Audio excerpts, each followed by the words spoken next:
A far more striking example is of the oceanic countries, which are under the threat of their entire nation being drowned and submerged due to rising sea levels owing to global warming. In response to such existential threat of climate change, Pacific Island nations, including Tuvalu, have enacted constitutional amendments and made international declarations affirming that their nation and their sovereign rights will continue to persist, despite their entire territory being lost to the sea. This proactive stance is highlighted in the Constitution of Tuvalu Act 2023 and the Pacific Islands Forum Declaration of 2021. The Supreme Pontiff of Hinduism, Bhagavan Sri Nithyananda Paramashivoham, through the line of succession is the present 203rd Emperor of the Hindu sovereign kingdom of Surangi Samrajya. He was crowned on the 31st of December 2004 at the age of 26. Thus, by very same principles of the doctrine of continuity, through which the international legal personality of Portugal, Genoa, Poland, Ethiopia, Czechoslovakia, Albania, Austria, Vatican, Tibet, Sovereign Order of Malta, and several other nations has been recognized despite having undergone a period of exile, annexation, occupation by a foreign power, or despite loss of territory. The SPH Nithyananda Paramashivoham, through well-established legal and historical facts about the Hindu sovereign state of the Surangi Samrajyam, derives all sovereign rights and powers of the royal lineage of the Surangi Samrajyam as its 203rd sovereign emperor from his inheritance and continuation of the unbroken succession of the kingdom of Surya Vamsa Surangi Samrajyam Sarvanapitha. Surya Vamsa Surangi Samrajyam, through unification with 20 other sovereign Hindu states and sovereign ecclesiastical, historical entities, became part of the United States of KAILASA, which thus became a sovereign, independent juridical state, with the SPH Nithyananda Paramashivoham as the sovereign. Just as how the oceanic nations like Tuvalu have safeguarded their sovereignty from the existential threat of total submersion by amending their constitution and asserting that their sovereignty will persist regardless of the loss of their territory, KAILASA, which is a sovereign continuation of 21 sovereign Hindu states and sovereign ecclesiastical historical entities, is also reviving and continuing the Kumari Kandam Hindu nations that got submerged. As per the doctrine of continuity, these facts imply that the Kailasa's statehood is recognized by international law and manifests as a natural outcome of well-established historical legal facts. Become part of this revival of the Hindu nation. Share your time, talent, and treasure to KAILASA, the world's first nations for Hindus. Sign up as a citizen. Around 5,000 years ago, at the end of Mahabharat War, the ancient enlightened Hindu civilization consisted of 10,000 Hindu traditions, or sampradayas, that existed in 56 Hindu nations, 200 Hindu kingdoms, 1,700 Hindu provinces that covered more than 6 million kilometers square of Asia. The Supreme Pontiff of Hinduism, SPH, Bhagavan Sri Nithyananda Paramashivoham, is the reviver of KAILASA, this ancient, enlightened Hindu civilizational nation. KAILASA is an unbroken cultural, religious, historical, civilizational, and sovereign continuation and revival of multiple of these historical Hindu sovereign states and Hindu ecclesiastical entities. The unbroken continuity of these ancient Hindu nations through KAILASA results in the legal recognition of KAILASA as per the international customary law, particularly the doctrine of continuity. The international law, the doctrine of continuity, implies that upheavals and revolutions within a country, changes in government, territorial adjustments, measures taken during military occupation, or other internal transformations do not negate the existence of the country, do not affect the legal personality and international obligations of the country or state. The Vienna Convention on Succession of States in Respect of Treaties, 1978, addresses these principles of the doctrine of continuity as it outlines international law during situation of state succession or continuation. International law recognizes a state's legal personality by recognizing its identity. This perspective extends even during the period when the given state or country is annexed or occupied by a foreign power. Even in such cases, the legal personality of the state is considered to persist, enabling its subsequent re-establishment. Historical examples dating back to the 18th century include cases like Portugal and Genoa that were re-established after the Vienna Congress of 1815. More recent examples include countries such as Poland, Ethiopia, Czechoslovakia, Albania, and Austria. that were re-established after World War II. Even when a nation is deprived of its territory, the nation continues to exist. Its sovereignty and international legal personality continues to persist. The Dalai Lama, as the spiritual and temporal leader of Tibet, exemplifies this principle. In 1959, the Dalai Lama was exiled and forced to flee. Despite the challenges faced, the Dalai Lama continues to advocate for the preservation of Tibetan culture and garners worldwide support for Tibetan autonomy on the global stage. Similarly, from 1309 to 1376, the Pope of Catholicism had been in exile in Avignon. Despite this, he was recognized as the head of state as well as head of the Church, and given full privileges of the position after their return to Rome. Even in 1861, much of the papal territories had been lost, leaving the Pope with no sovereign territory other than the papal residence and related buildings. Yet his temporal powers were still acknowledged. He was recognized as a head of state, and later, the Lateran Treaty of 1929 formally re-established papal sovereignty over the Vatican City. The Sovereign Order of Malta further exemplifies this principle, retaining international recognition as a sovereign entity despite the permanent loss of their territory upon Napoleon's invasion in June 1798. Despite such permanent loss of territory, the sovereignty and the international legal personality of the Sovereign Order of Malta continue to persist. Much later in 1894, the order settled in Rome and acquired two properties, the Magistral Palace and the Magistral Villa that received extraterritorial status. Today, the order maintains diplomatic relations with 112 countries, issues its own diplomatic passports, currency stamps, and vehicle registration plates, and has been granted observer status in the United Nations. All these examples of state re-establishment illustrate the principle of continuity of states, as per international law, that a state's legal personality persists over time. A nation continues to exist even after a complete loss of territory. A far more striking example is of the oceanic countries, which are under the threat of their entire nation being drowned and submerged due to rising sea levels owing to global warming. In response to such existential threat of climate change, Pacific Island nations, including Tuvalu, have enacted constitutional amendments and made international declarations affirming that their nation and their sovereign rights will continue to persist, despite their entire territory being lost to the sea. This proactive stance is highlighted in the Constitution of Tuvalu Act 2023 and the Pacific Islands Forum Declaration of 2021. The Supreme Pontiff of Hinduism, Bhagavan Sri Nithyananda Paramashivoham, through the line of succession, is the present 203rd Emperor of the Hindu Sovereign Kingdom of Surangi Samrajya. He was crowned on the 31st of December 2004 at the age of 26. Thus, by very same principles of the doctrine of continuity, through which the international legal personality of Portugal, Genoa, Poland, Ethiopia, Czechoslovakia, Albania, Austria, Vatican, Tibet, Sovereign Order of Malta, and several other nations has been recognized despite having undergone a period of exile, annexation, occupation by a foreign power, or despite loss of territory.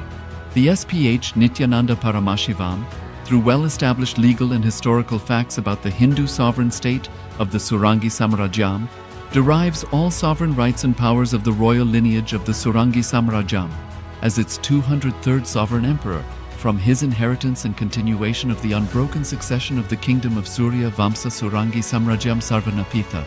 Surya Vamsa Surangi Samrajyam, through unification with 20 other sovereign Hindu states and sovereign ecclesiastical, historical entities, became part of the United States of KAILASA, which thus became a sovereign, independent juridical state, with the SPH Nithyananda Paramashivoham as the sovereign.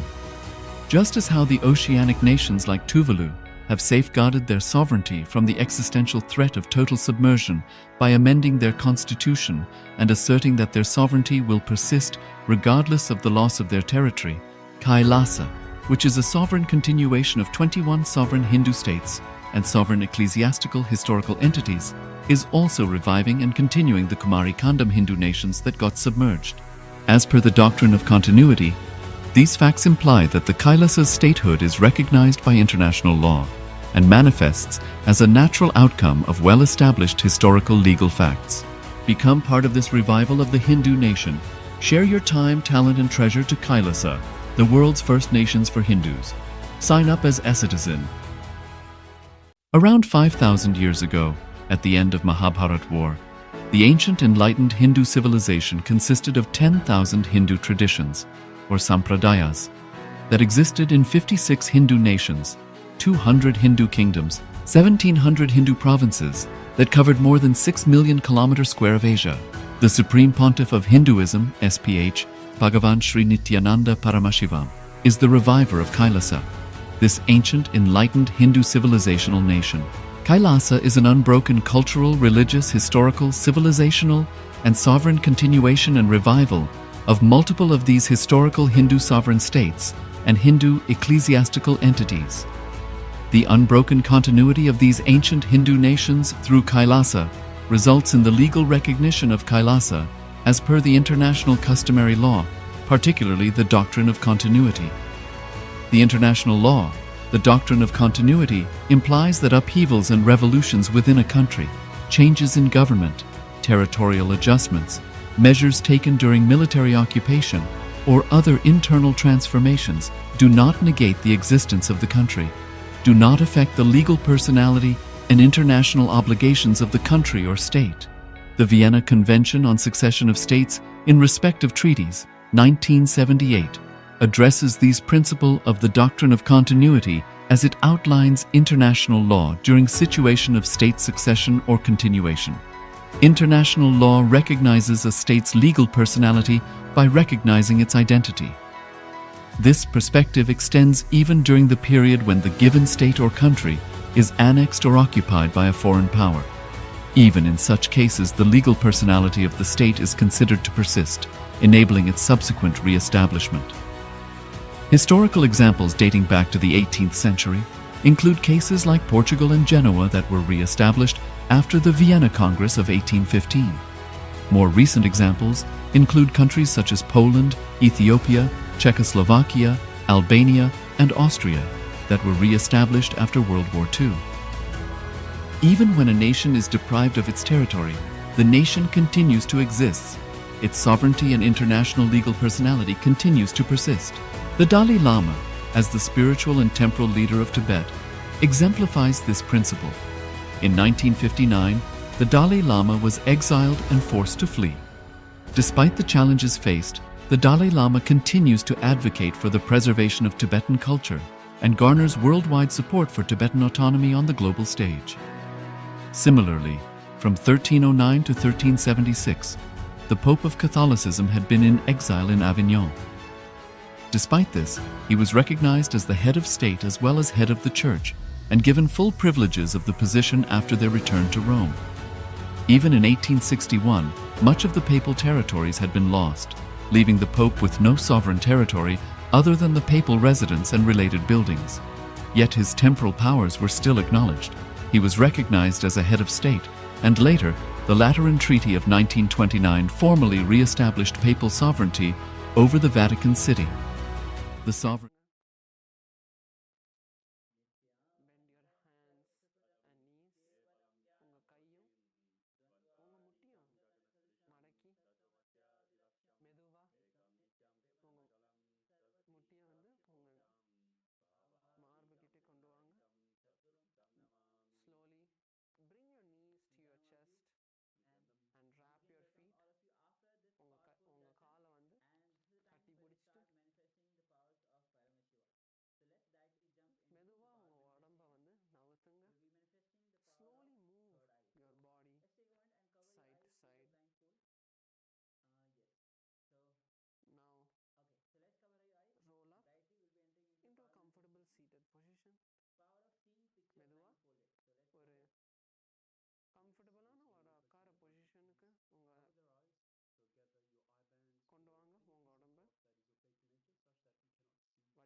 Visualize Swamiji in your inner space. Take a nice deep breath. ஒரு நல்ல ஆழமான ஒரு மூச்சு உள்வாங்கி நம்ம பூர்ண மந்த்ராவை சொல்லலாம். ஓம் பூர்ணமத பூர்ணமிதம் பூர்ணாத் பூர்ணமுதச்யதே பூர்ணஸ்ய பூர்ணமாதாய பூர்ணமேவாவசிஷ்யதே. ஓம் சாந்தி சாந்தி சாந்தி. ஹரி ஓம் தத்சத். சர்வம் பகவத் ஸ்ரீ நித்யானந்த பரமசிவ பாதுகார்ப்பணமஸ்து.